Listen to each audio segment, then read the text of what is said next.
Hello everybody, and Jess here, and welcome back to Witch Hat Atelier, episode 2, in which Coco will probably begin her life as a witch. Because, she essentially became one, right? She learned the secret of magic, she learned how to do it, and while usually her memories would be erased, her memories won't be erased this time. So she will have to learn how to keep the secret, how to keep it all to herself, how to live as a witch, and she will essentially just become a witch. For all intents and purposes, right? Because, well, there isn't really any, like, difference between a witch and a non-witch, is there? Except knowledge and access to magic ink, and none of those are inherent. So, um, but yeah, what happened in the previous episode? Let's maybe start with a short recap. We met our main character, Coco, who is fascinated by magic because she lives in a magical world and she always wanted to become a witch because once during a festival or something like that, she was she met another witch, a witch rather, wearing a mask with an eye in it, and that witch sold her actually.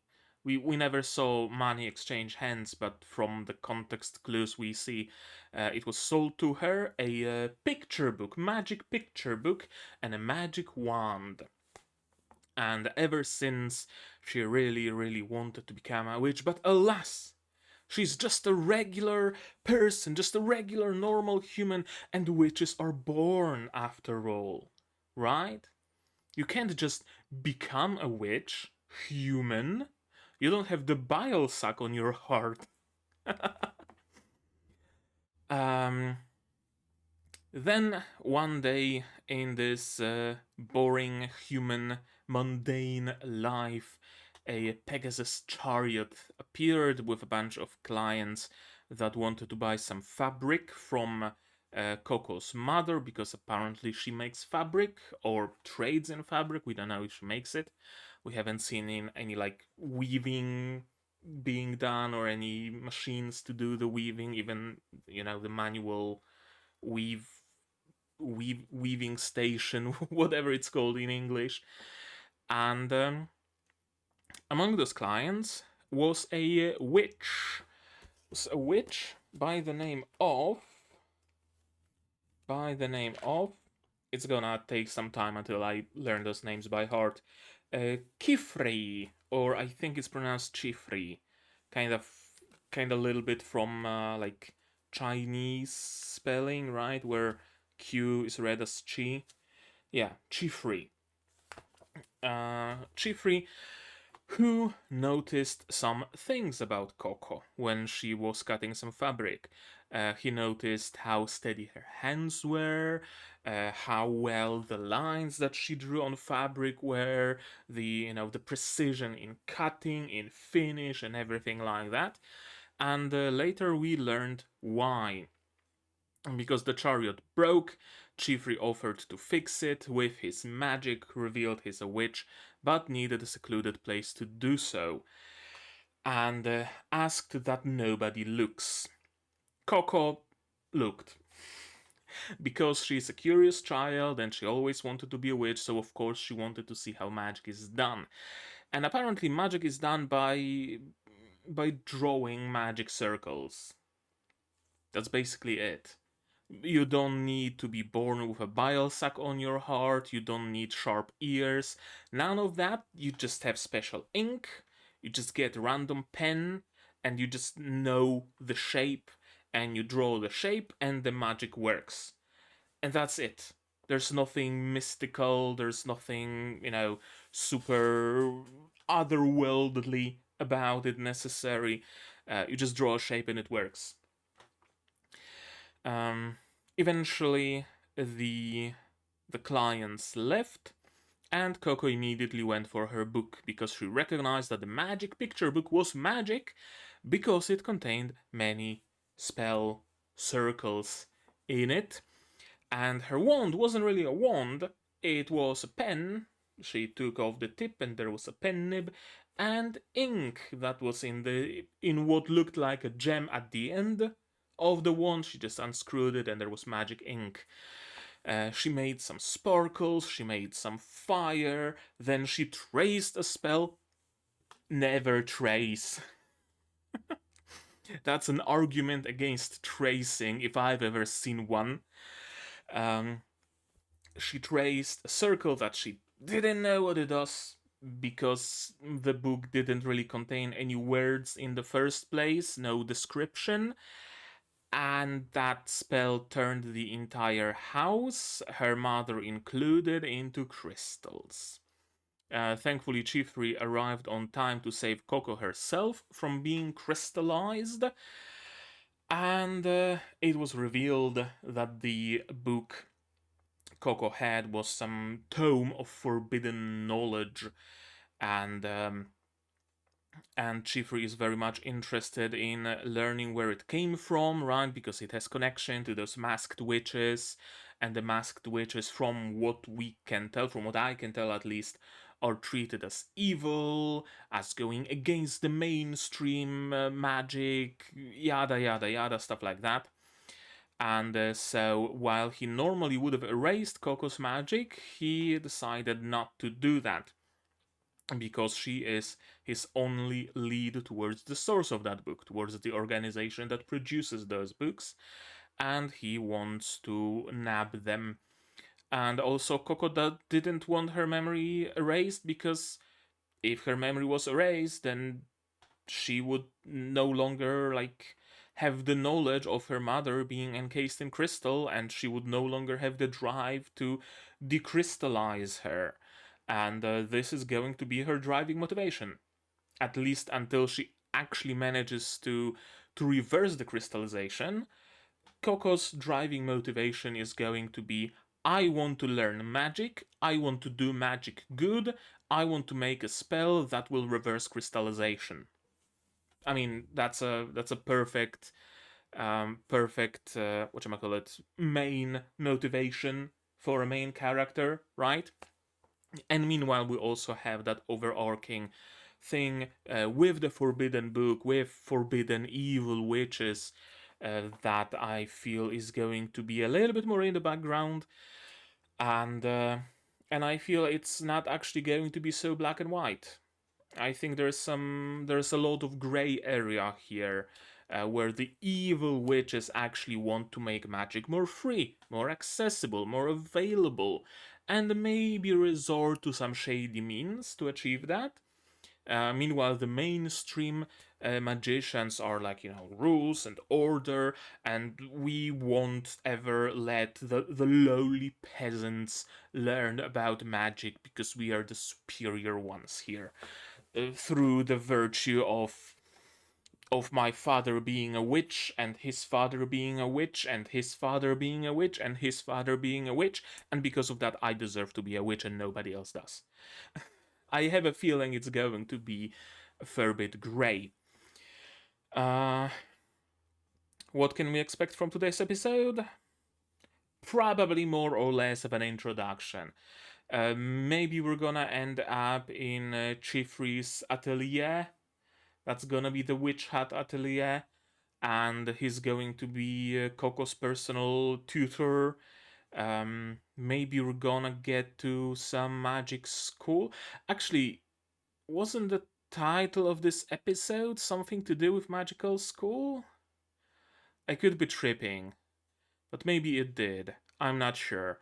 But yeah, we had our setup in episode 1, now we're actually starting to roll the story. That's basically the limit of my expectations.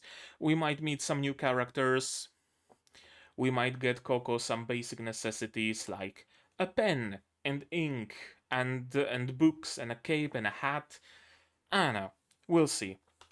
We will see. But to do that, you're gonna need your subs, of course, to follow along with me. I'm gonna need my sound to hear what's going on in the show and to hear my own voice. And I'm gonna have to ask you for support. Support the channel if you want monetarily on Patreon, YouTube down below, or not. Share my content, spread the word, it costs you nothing to do so, and it helps the channel a lot. And with that, we can start watching Witch Hat Atelier episode 2 in 3, 2, 1, go! Okay. Not so loud, please.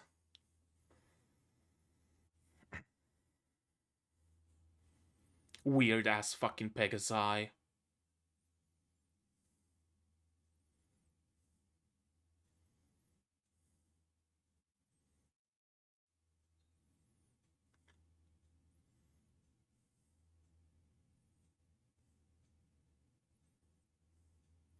Oh, it's something you can just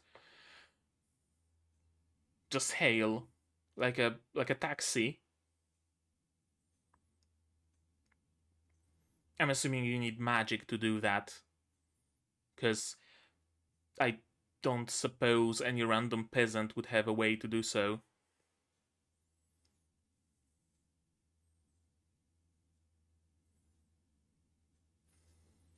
I was expecting something more like Hogwarts sized, not a, ancient Magus Bride kind of hat that Elias lives in. Well, okay, his house is hardly a hut. But you know what I mean. I expected an institution.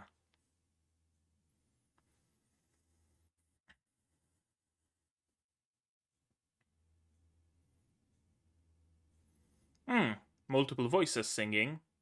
The VAs, presumably. Ah, the rival.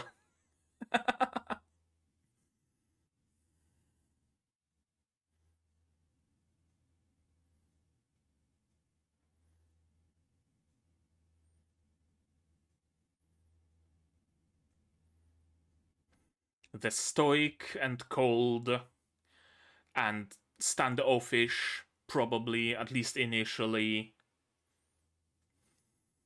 Eventually something happens that melts their heart of ice, and they become the best friend with Coco. It's crazy how much you can tell from just the looks of a character.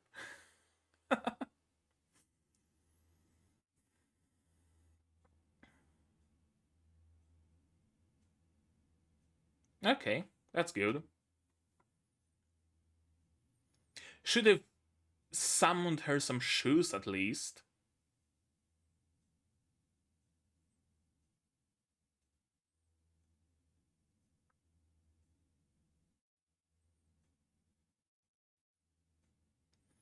Well, I mean, she will need some time to process. What's the matter? Fuck do you mean, what's the matter? Everything's the matter right now. For all she knows, she destroyed her house and killed her mother. What do you mean, what's the matter?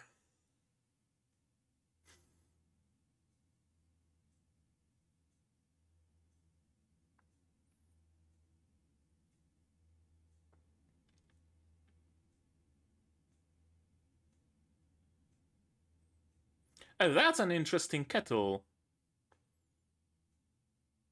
Assuming it is a kettle. It looked like a kettle.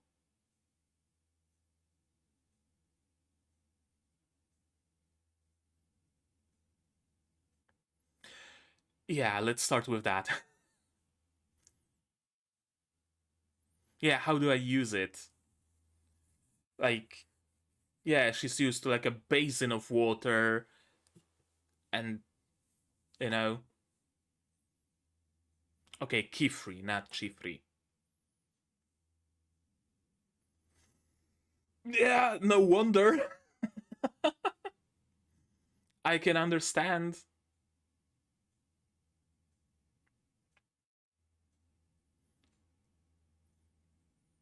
Okay, the hyper friendly, bubbly archetype.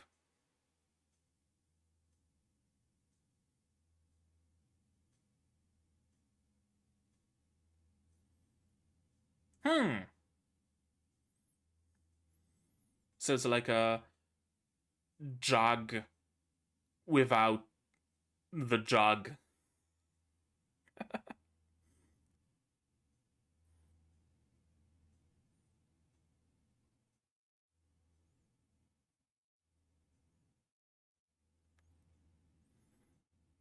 It's like two Japanese people bowing to one another.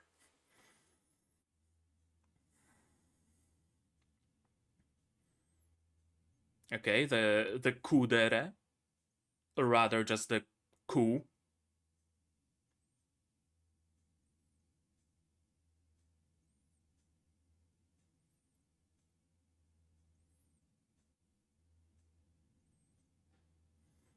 I mean, essentially.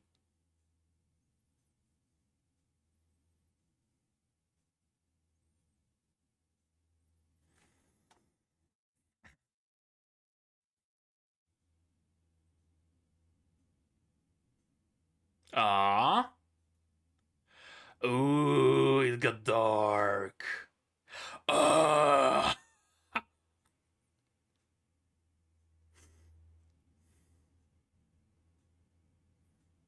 You're the coughing baby holding hydrogen bomb.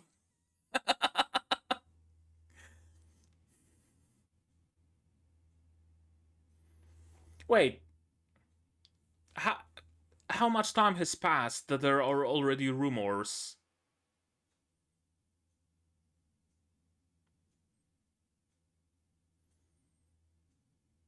How fast did those rumors travel? Or is it some sort of like, you know, old prophecy? Please do. You probably should have started with that, frankly.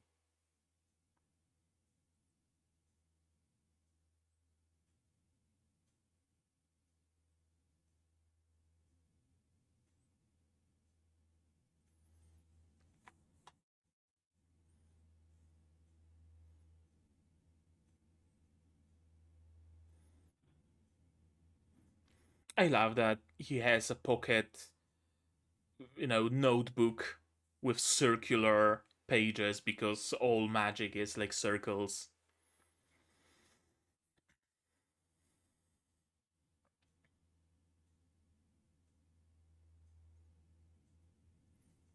Yeah?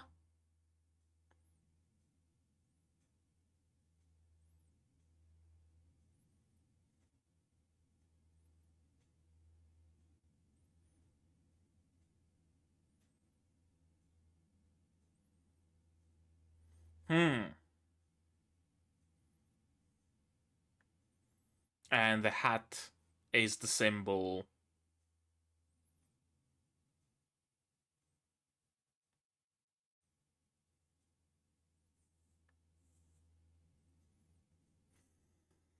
Yeah,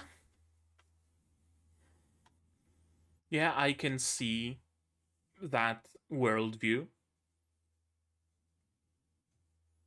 I can see the point.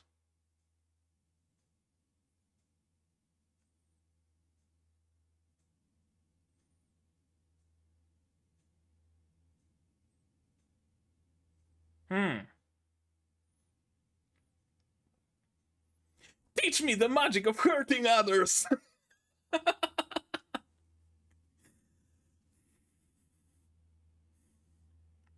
I mean, fair.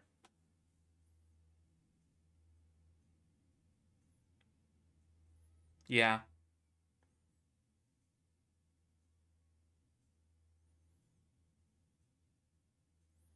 She's starting from scratch at the age where other witches already have some knowledge.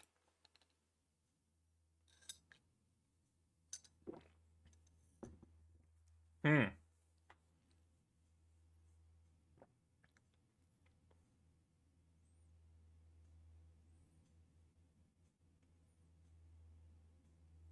Oh.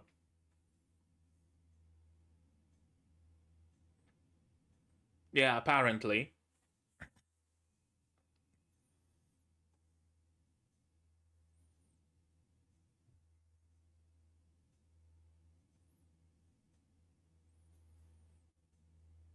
Even lamps have hats.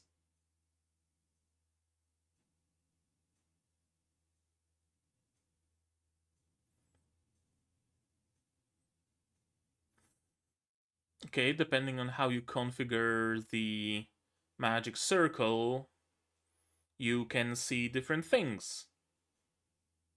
Hmm.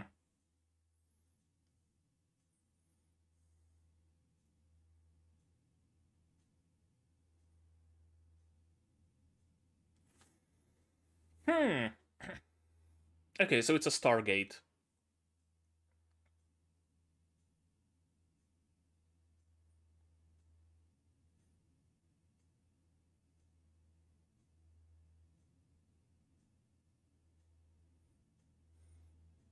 No. The picture book is forbidden magic. Right? And forbidden magic doesn't get preserved because it's forbidden.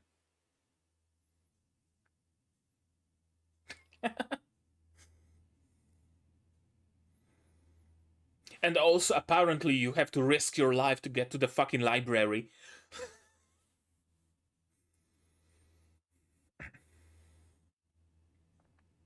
Of course.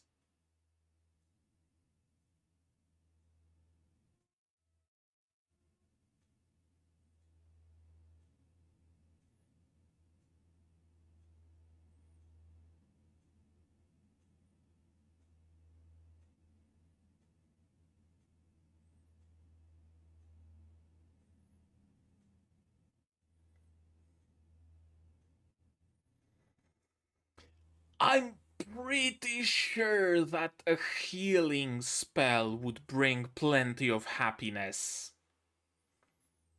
Just saying.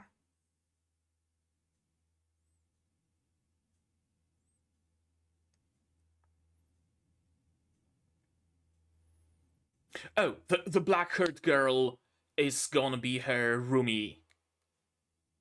Well, girl or boy, I don't know, probably a girl. Seeing how every single student of his has been a girl so far. And I don't think he would room a girl with a boy.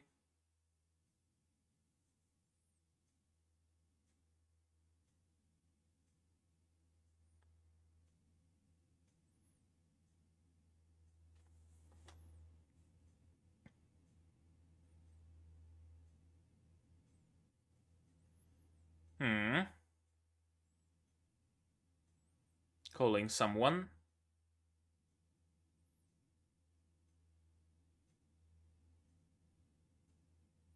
Right, his supervisors or equivalent thereof.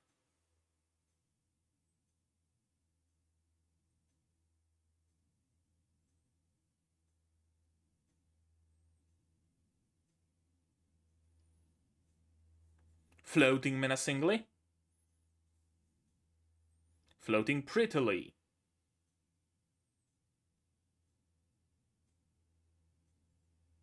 Immediately shoujo eyes.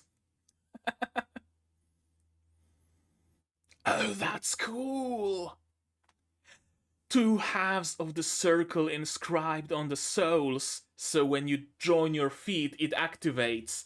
Oh, that's amazing!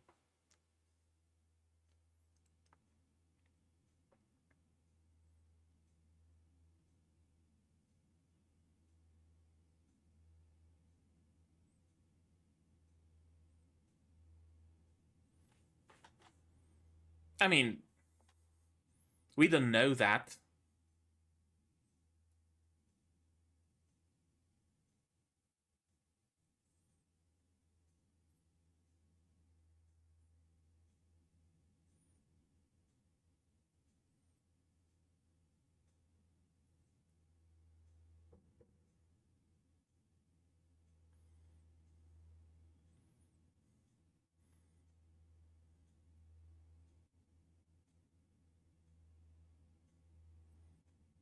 Ah, draw a spell, go ahead.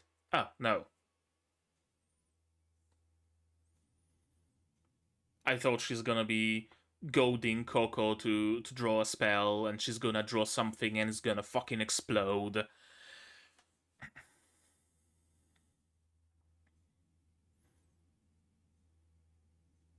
But no, we got Bubbles and Kanna to defuse the situation. Oh, eating some borscht.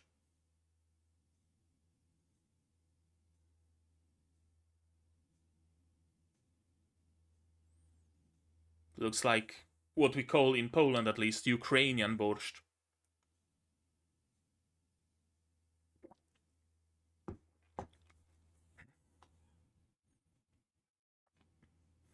Usually contains root vegetables, potatoes, white beans.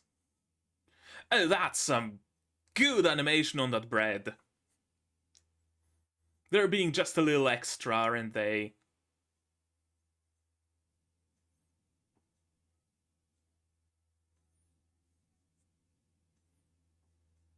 Lots of gluten. Yeah, beat some meat. That's the good kind of borscht.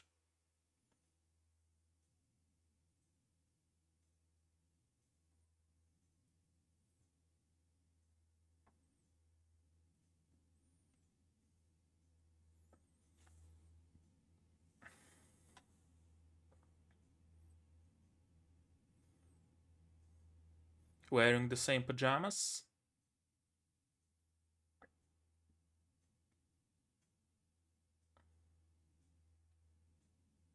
Soft bed?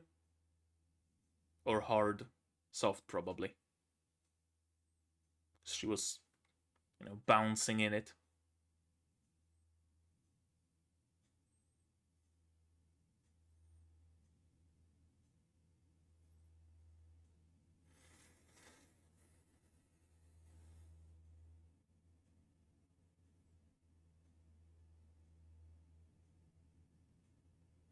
Yeah.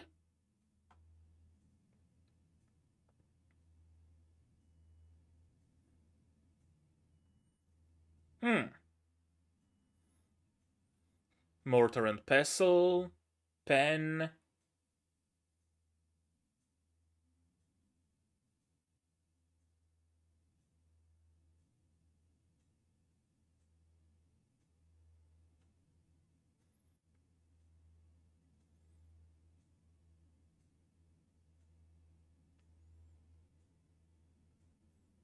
That's very dense.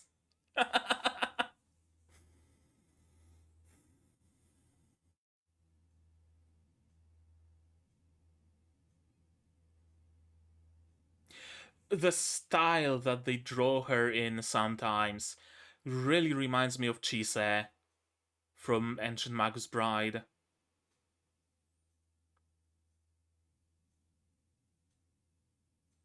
Mm-hmm.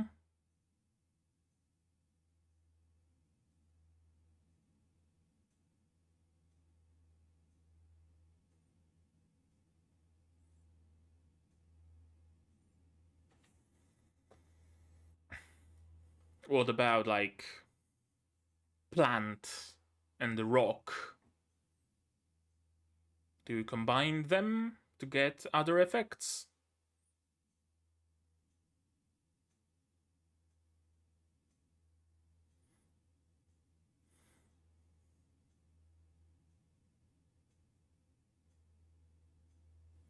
Start with light, maybe. Like, the worst thing that can happen is a flashbang. Unless you can do, like, inversion, then you could cause eternal darkness or something.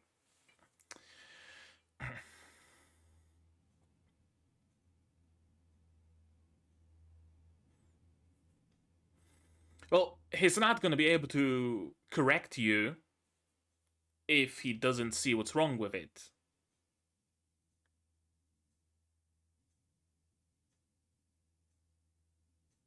Yeah?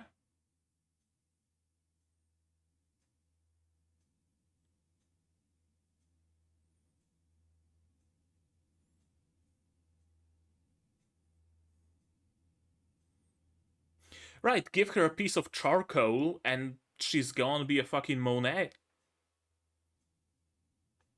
What's it gonna do?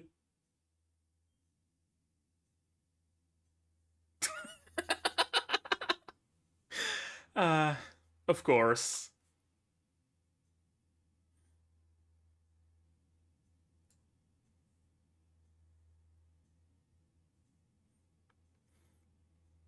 You're gonna smear it. Oh.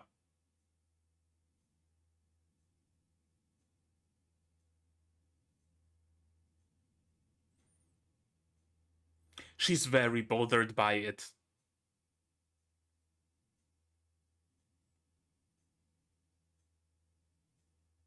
One of the T's is longer, which directs that spell, right? Yeah?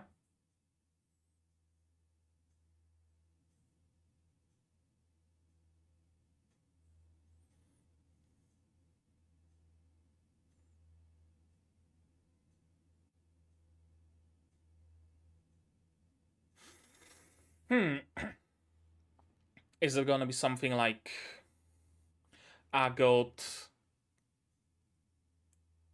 not having steady enough hand and Coco not having the attention to detail, but if they work together, they can create magic above all, something.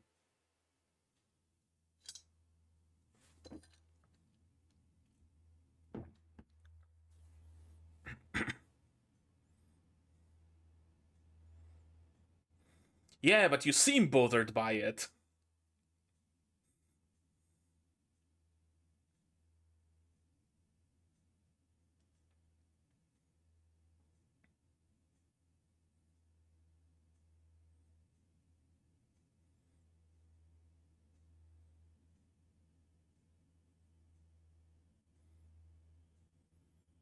Oh, is that it? For the episode? Yeah, I think so.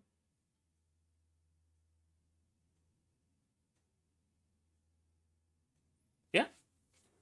Here's the ED.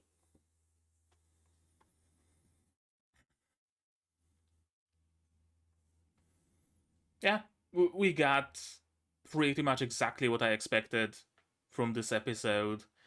Introduction of the cast that we're gonna be spending time with. Introduction of the first steps that our main character will have to take on the road towards the ultimate goal.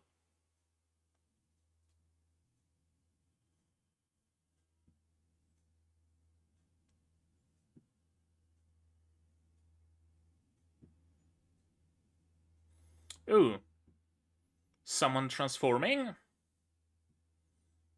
I guess we're gonna see more uses of forbidden magic then.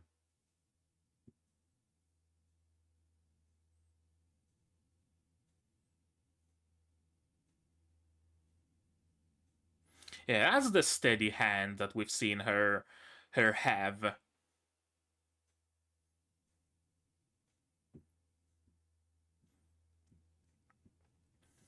She's afraid, she's anxious, but probably if push comes to shove, she will be able to create magic circles like no other. The Dada range test. Okay. Dada is gonna test her range, I guess. uh, well, there we go. Let's watch it again now, shall we? That's something that you don't have to guess because it happens every time. We started with the... No, not with the OP yet. Pegasus carriage. And this is... couple of little buildings. Yeah, I expected essentially like a magical school, magical college, maybe, if we're talking about school. Or I expected her to be tutored by Qifrey solo, kind of like Ancient Magus Bride situation. But I guess we have this like middle ground where he's the sole teacher of his own atelier, and that atelier also serves as a school. Sure, okay. That limits the cast, limits the scope. That's fine. OP. This is interesting.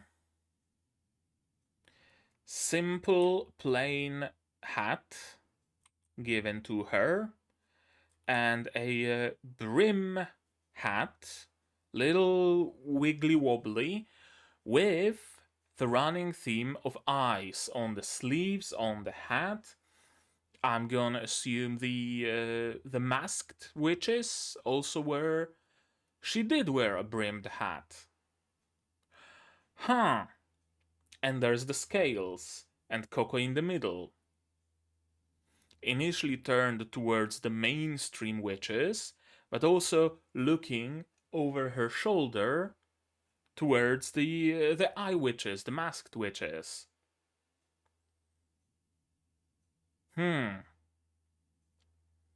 Right. Mainstream magic, mainstream witches forbid forbidden magic. That's why it's called fucking forbidden magic, right? But Coco, in hopes of undoing the effects of forbidden magic, will have to learn it.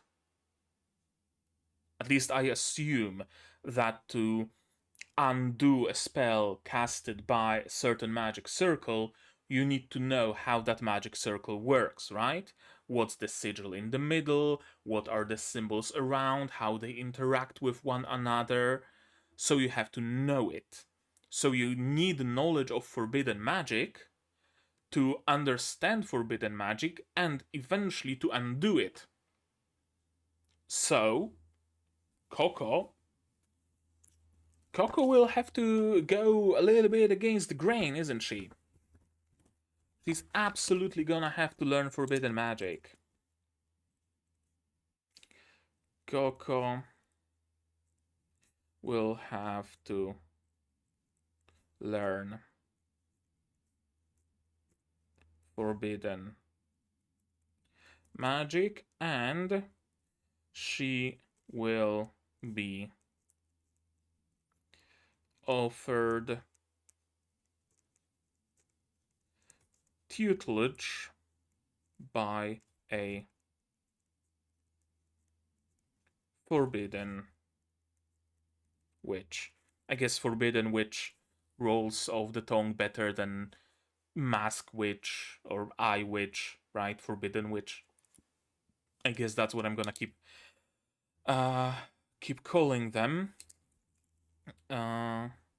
Coco will have to choose between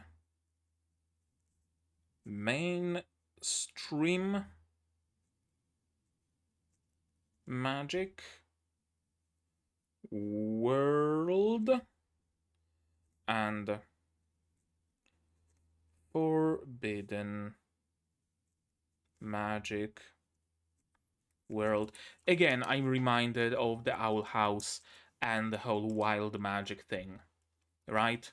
And Luz also initially at least having to choose between learning the Coven magic at school or learning wild magic from Ida, right? But eventually managing to kind of learn both. And I wonder if something like that is gonna happen here, but probably with bigger repercussions, because it seems to me that forbidden magic in Witch Hat Atelier is treated definitely as way more forbidden than wild magic in the Owl House. So it's gonna be interesting what happens. Pages. I wonder if those are colored pages from the manga. Well, not colored, but like, because they're animated, but like, if those are pages from the manga, or at least like single scenes. But wait, because there's a lot of interesting stuff in this OP. Yeah, there is the witch that gave her the book and other witches with brimmed hats around. So she's definitely going to meet them. Yeah, using the piece of charcoal to draw the line and a bunch of other writing implements. What do we have here? Various types of ink, perhaps, and something that looks like stamps or seals or something. Vials with something inside of them as well. Here on the left, we see something like an auto pen. Some tool, some machine that's able to trace and copy a magic spell for mass production. Interesting.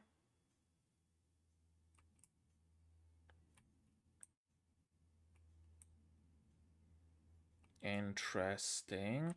Yeah, there's more of those masked witches. Although those don't have brims on their hats, they are certainly masked.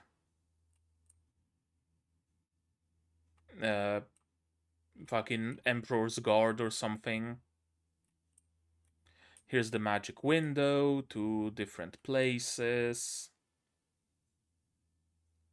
A town. All of them drawing magic together. Learning, having fun. Running towards somewhere that looks fairly unsettling. This place, right?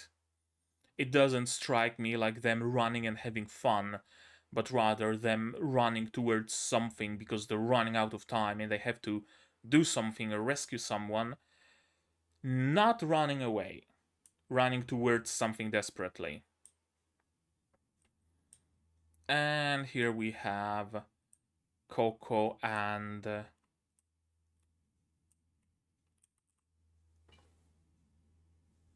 Coco and Coco? Yeah, Coco and Coco.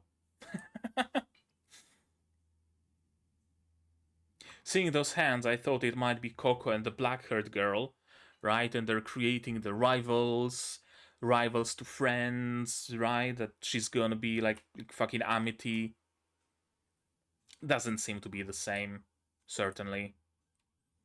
Because again, different shows, different stories. I can't keep constantly comparing those. We see some dude wearing black and a black hat, someone wearing green, someone wearing orange. Different schools? Something like that, maybe different schools of magic. Ruins, then we see the tree again. Bunch of ingredients. There's gonna be some alchemy, perhaps creating different inks. I wonder if there's just a single special ink or are there different inks that have different properties. Inks with different properties.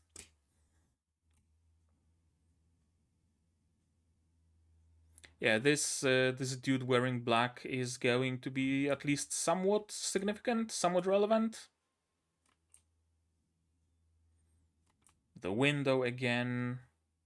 And the book closes. And we see a pen that is not the same as the one that Coco uses right now. Right. Guard Briar seats, so no one should enter. I'll keep people from getting too close to. Yeah, probably a good idea. Promised my mom I wouldn't leave her by herself. Yeah, you don't really have a choice now, do you?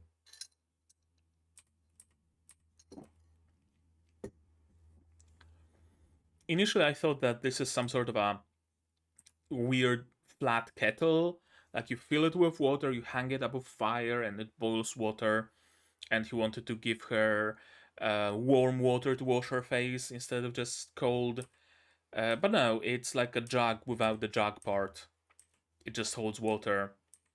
I also initially thought that maybe you use it specifically to wash your face by like sticking your face in it. But no, it's just some weird jugless jug. We meet our first character, whose name is...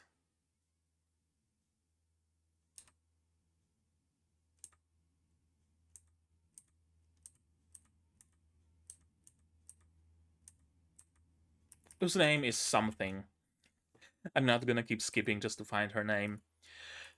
She's bubbly, she's friendly, she gives off Pinkie Pie energy, and she's always happy to teach, she's always happy to make friends, she likes being told thank you. She will be a great asset to our team that we are assembling, because when you have characters differ by hair color this much, you better be damn fucking sure we're assembling a team. Here's the yellow one, here's the pink one, here's the blue one, we also have the black one. We're missing like green for primary colors, maybe someone purple, someone white to contrast with the black. Riche. Cold, stoic. Well, not necessarily cold in that, giving off cold shoulder, but stoic, monotone, flat. Apprentices, students of Master Qifrey. You're the one who did it. There's a rumor going around about an outsider who used forbidden magic. That they were allowed to become an apprentice with their memories intact. How fast do rumors spread? And how the fuck do they spread this fast? From what I can tell, Qifrey took Coco straight from the petrified house. I don't think the local villagers have the means to spread rumors this quickly. And they wouldn't know that it's an outsider. I'm going to call you back. That it's an outsider who was allowed to keep their memories, because they don't know that memories are being erased. So it's not villagers spreading those rumors. Qifrey presumably told his superiors about it and had to have this whole plan approved. Would they have spread those rumors? I don't know. I am going to call you back. Yeah, they introduced themselves. New set of clothes. Right, long ago, magic wasn't something special. We know that because, like, even today, even right now, magic technically isn't something special. Anybody can do it. If they have ink, if they have the knowledge, absolutely anybody can do magic. All you needed was a combination of known patterns and specially made ink. Even still, that's all you need. Familiar tool that anybody can use, but it was essentially like anybody being able to create a nuclear bomb in their basement. That's essentially what it was. As long as you knew the shape of the nuclear bomb and had some ink that you normally use to like start a fire in your fireplace, you were able to make a nuclear bomb in your basement. So I fully agree that it needed limitation.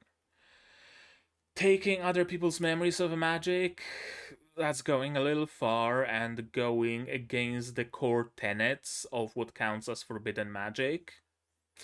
Although they left themselves that leeway, right? Like, oh, impacting other people's mind, that's forbidden magic. Unless we do it, then it's allowed. entrusting the secret only to disciples sworn to protect it. That was the day of the pact. People have been made to believe that you have to be born special to be using magic. Forbidden magic. Magic that was drawn during the age of conflict.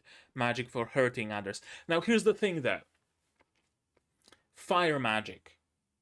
You used it to for your campfire, right? You use it all the time, probably. You can give someone third-degree burns with it. You can burn someone's house. You can set someone's head on fire, right? You place that spell on someone's hat, they put the hat on, they get set on fire. You can absolutely hurt someone with that. Hot air builds pressure. You could theoretically build a primitive pneumatic gun with it and hurt people. Water magic. That blob of water floating in mid-air, put it on someone's head. They drown. They can't breathe. Right? Any magic, well, mostly any magic, has potential to hurt. The water spell, right? That Coco created that that hit the black-haired one, right? You narrow it more, you increase the pressure, and you essentially have a water cutter. You could punch a hole into someone's head with it without much of an issue. So, right? I'm going to call you back, for fuck's sakes. Countless forbidden spells, but it's simple when you boil it down. You can't cast spells on the human body. No transformation, no age alteration, no teleportation without doors or conveyances. I can see those being reasonable, right? No transformation because you could transform someone else. Or you could transform yourself to look like someone else. Yes, there is potential for abuse. No age alteration. You could make someone really old and they die instantly, I guess. Using it on yourself, though, that should be fairly fine. Teleportation without doors or conveyances. Yeah, like you could teleport into someone's house uninvited. You could teleport somewhere where you shouldn't be. I can see that being the case, yes. Although there should be exceptions for, like, teleporting back to your place, right? Like, I should be able to go somewhere and then teleport back to my house. As long as I'm teleporting back to my place, back to my house, it should be fine. Unless when they're talking about doors or conveyances, you could use conveyance, like you have a special thingamajig that matches the thingamajig at your place. You pull the thingamajig out, and you draw a line or throw some ink at it, and you teleport back. Then sure, that's fine, understandable. Then we have manipulation of thoughts and emotions, but before that we have healing. Why is healing forbidden? Well, I know why. Healing could be used to harm. Sure. You could theoretically heal someone into having cancer. You could use healing as a form of torture, right? Harm someone, heal them just about enough so that they don't die, and keep harming them. I can see that. Yeah, the harming of others or even healing them. Seems very restrictive. And I have a sneaking suspicion that the top brass of mainstream witches don't necessarily follow all those rules. Most spells are cast on tools. Yeah, you don't just cast them in mid-air. This is cool. Because magic is shapes, you can use mechanisms to alter those shapes to alter the magic. Cool. Really cool idea. Essentially creating a Stargate. And there's a big library that you cannot go to. You have to complete the trials of the librarians, and only then will you be allowed to read the books. Question is the book that we're looking for in that library, or is it so forbidden that it's not there? Is it like a globally cast spell that the moment any book is written, it appears there? Maybe it works like that.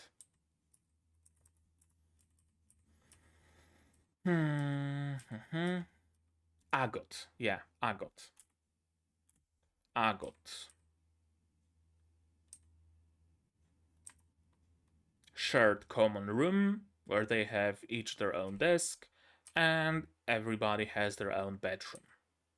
Okay, so they're not like fully roommates, so to speak. Thank you for allowing me to take in Coco as my apprentice. Nothing about the picture book. Right, so he is answering to someone higher up. It's my side of the desk. Yeah, we're doing full-on shoujo eyes. Very pretty scene of her descending. Just look at those hair. Yeah, that's full fucking shoujo eyes. I love how mechanical magic can be, right? First we had the window that can alter the magic circle. Now we have this, where if you connect it, you fly, you disconnect it, you stop flying. There's so much potential in that. So much potential in making magic work like that, mechanically. I wonder what else they come up with, because I really, really like this idea. You're Agot, I'm Coco. She'll never return to being human. Our whole lives we've been drawing casting seals. Our fingers are black, and you know nothing. There's no way an outsider can become a witch. Humans can't be witches. You can't be at this school. Then prove yourself. Very nice looking bread. Very nice looking soup. They're eating good. Except Agot, who seems a fair bit standoffish. She doesn't even join us for our meals, but we see in the opening that the girls are spending time nicely together with Agot. Which tells me that we're going to have a bit of a whatchamacallit? Like sub-story about getting Agot to open up and join us and become friends. That's usually how it goes, right? I mean, come on, it's usually how it goes. We had Diana Cavendish, we had fucking Amity Blight, right?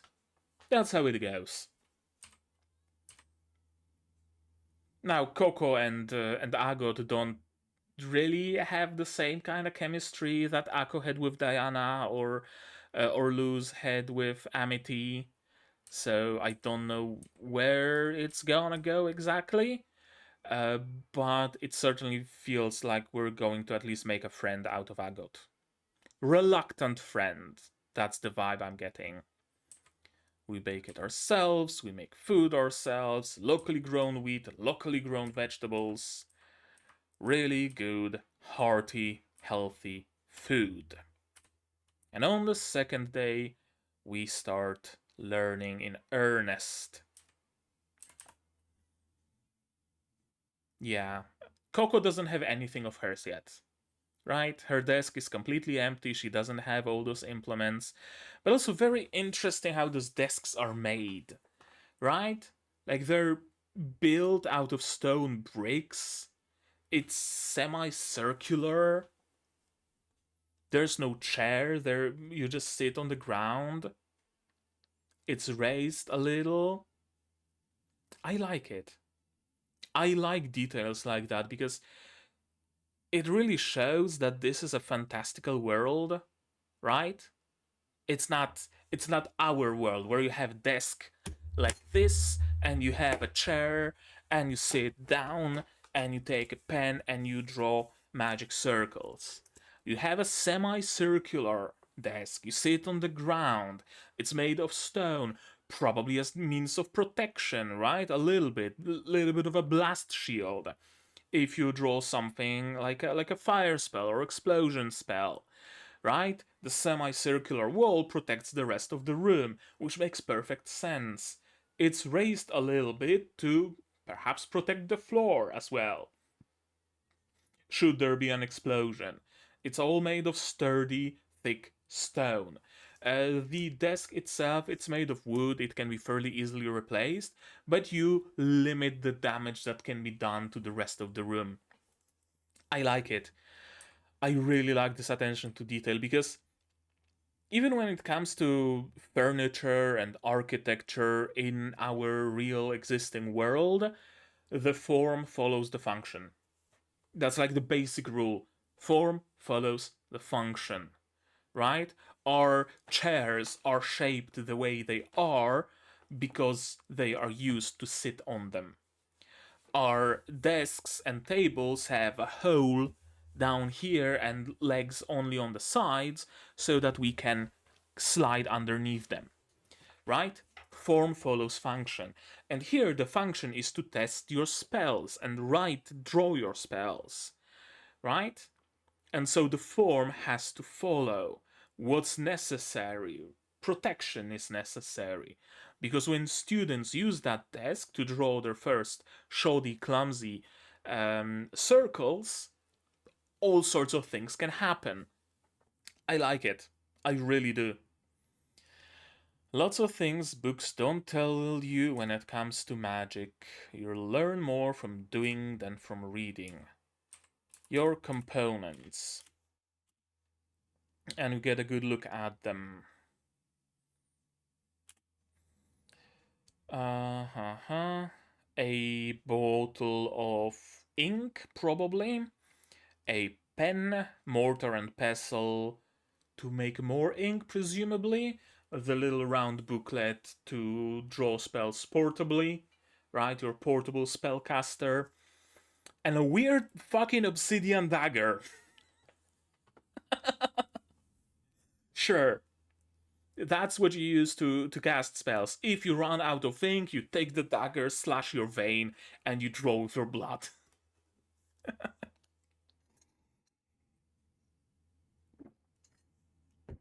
I wonder if that's not actually a dagger, but more like a crystal that they use to make ink, right? You run out of the ink that you have, you grind a bit of that crystal with water and an eye of newt, and that gives you more ink. Maybe. Kind of like the Japanese ink for calligraphy is usually a solid block that you have to grind a little, mix it with water, and it gives you proper ink. The ink wand, a pen. Yeah, he said you will learn more by doing than by reading books, and then gave her books. She really reminds me of Chise in those moments. Spells composed of 3 elements: sigil, outer circle, no. Sigil, signs, and outer circle. Signs determine what form the magic takes, sigils determine the element, and the outer ring is basically the trigger. Interesting. I wonder how those components interact with each other, because we've seen much more complex spells than those, right? We've seen ones that consist of multiple circles. And we already see that there is like not a whole entire like not all elements are represented by the sigils. We have fire, water, wind, and light. There is nothing that would let you manipulate rocks, for example. Nothing that would let you manipulate plants. Nothing that would let you manipulate, I don't know, ice. I wonder if it works by if you can like create interaction between them. For example, to get ice, you take water and you take fire modified by negative to create like low temperature. You you take temperature component of fire, you negate it to make it negative, you combine it with water, and that gives you ice. Right? I wonder how deeply is the magic system described here. Because in the first episode, I talked a little bit about magic being like programming, and I wonder how deeply they will lean into that. Because I have a feeling that we're going for something along those lines, right? I have a distinct feeling. Yeah.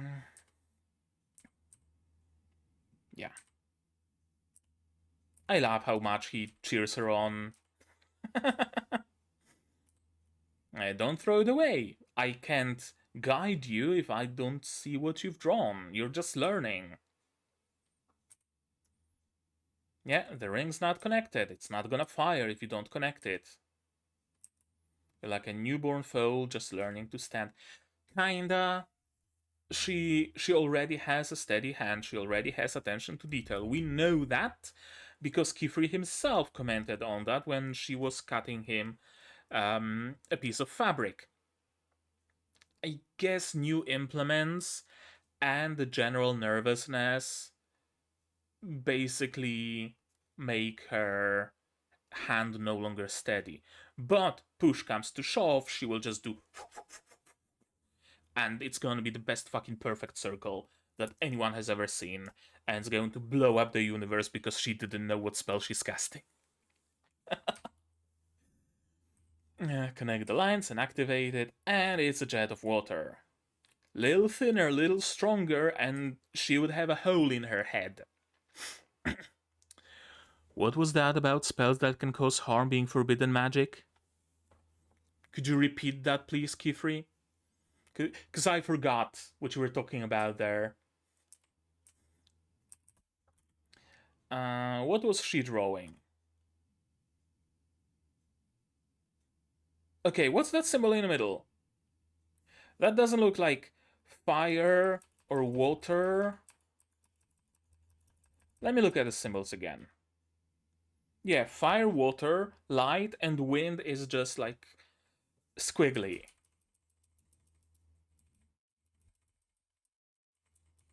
And her... I don't recognize this sigil. Hmm.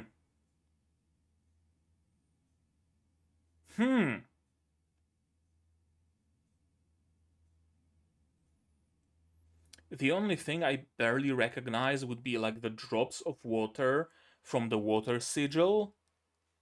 Can you use sigils partially? Interesting. Interesting. Right, like those drops of water connected in a triangle. Yeah, one of those was too long, which directed and strengthened the water jet. For next 2 or 3 days, I'll be out visiting the Great Hall, probably looking for information about the Forbidden Witches and the picture book. There's a lot you can learn from your peers. Oh, they're gonna get into some wacky adventures while he's gone, aren't they? Agot is absolutely gone. Oh, I can picture it. I can picture it. Prove yourself, Coco. We're going to the Forbidden Forest. Oh no, I did not expect this monster. I can't fight it. I lost my notebook. Oh no, we're doomed. Meanwhile, Coco's like, well, I suddenly remembered how to have a steady hand. Swish, swish, swoosh. The monster is defeated. Are you okay, Agate? Let me help you up. I can see that. I wonder.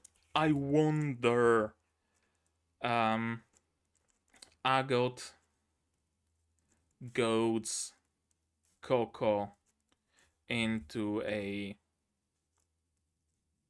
dangerous situation. Coco saves Agate. Friends.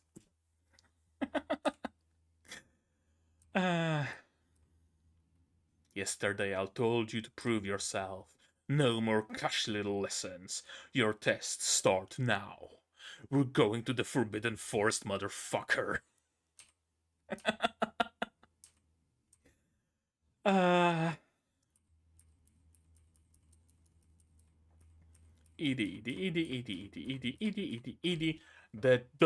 range test. We're gonna test the range of Coco's magic. Or something like that. I'm going to call you back. I promise. I swear. I'm going to finish recording soon. Yeah. So, that was a fun episode. Opening the actual main proper story, so to speak. Right? The first episode was the introduction to the overarching things. And this episode was an introduction to immediate things. Right? In the first episode, we were introduced to I need to save my mother, there's forbidden magic, we need to search for the forbidden book, and I need it in order to be able to save my mom. In this episode, we are introduced to more immediate things. Right? More like smaller scale, so to speak. We are introduced to our main cast, to Coco's new friends, or classmates at least, and to the more immediate thing of Coco is becoming a witch's apprentice. She will learn how to do magic step by step. She needs to pass ultimately the librarian trials, 4 of them seemingly, to gain access to the library where she might be able to find the book. But that's for later, right? The immediate thing right now is for her to learn the basics of magic. Yeah, that was a fun episode. Some fun characters. Amazing look at how magic works in its native habitat. All the mechanisms using the magic circles, right? Magic circles being reconfigurable, or however you pronounce it. That's dope. I always love it when people do fun and unique things with magic, and magic being physical, right? Like having a physical representation.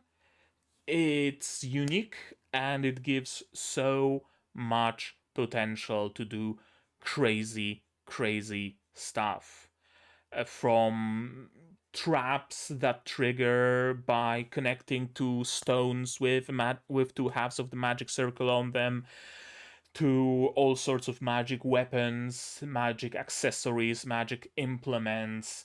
I could easily see some forbidden witch, having tattoos, for example. Have a magic circle on this hand, have a magic circle on this hand.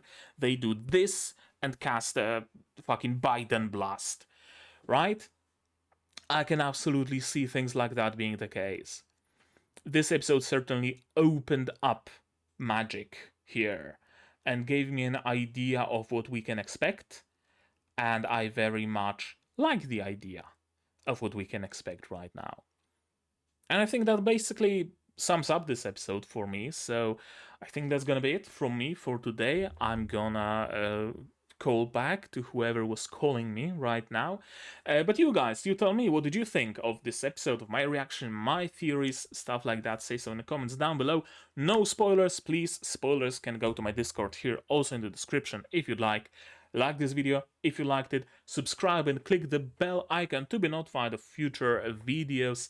Support the channel if you want monetarily on Patreon or YouTube down below, or not. Share my content, spread the word, it costs you nothing and helps a lot. On Patreon, I forgot to mention, you can get access to picture-in-picture. If you don't want to sync up your own copy, then on Patreon there's gonna be a picture-in-picture version of this very episode that you will be able to see.